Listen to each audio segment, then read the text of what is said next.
நிற்கிறாங்க. இது ஆர்டிசி எழுதி கொடுத்த மாதிரி பழைய இங்கே இல்லை அந்த கட்டடம் தான் இருந்தது. அந்த கட்டடம் வந்து இல்லை பழைய கட்டடம்.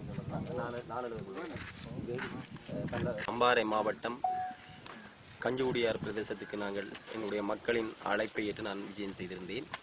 அங்கு கஞ்சிகுடியார் பிரதேசத்திலே ஒரு புதிய இராணுவ முகாம் அமைப்பதற்குரிய ஏற்பாடுகளை இராணுவத்தினர் செய்திருக்கின்றார்கள்.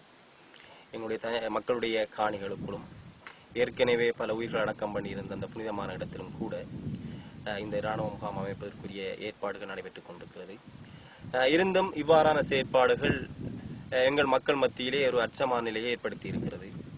இன்று கடந்த யுத்த சூழலில் தான் இராணுவ முகாம்கள் அமைக்கப்பட்டது. இந்த சூழல் கூட இவ்வாறான இராணுவ முகாம் அமைப்பதை தவிர்த்து எங்களுடைய மக்களின் நம்பிக்கை ஏற்படுத்தக்கூடிய வகையிலே இன்றைய அரசு நிர்வாகம் செல்ல வேண்டும் என்பதுதான் எமது கருத்து.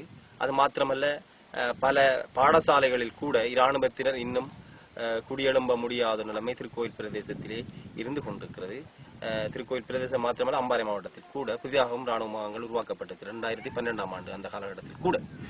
எனவே இவ்வாறான செயற்பாடுகளை விடுத்து எங்களுடைய மக்களின் ஒரு சுகமான நிலைமை ஏற்படுத்தக்கூடிய வகையில் இந்த இராணுவத்தில் செயற்பட வேண்டும் என்பதே எனது கருத்தாகும். குறிப்பாக திருக்கோவில், கள்ளியந்தீவு, ஆலடிவம்பு பிரதேசத்தில் இருந்த கண்ணை வித்தியாலயத்தில் கூட இராணுவத்தினர் தற்பொழுதும் பாடசாலை கட்டடங்களில் இருந்து கொண்டிருக்கிறார்கள்.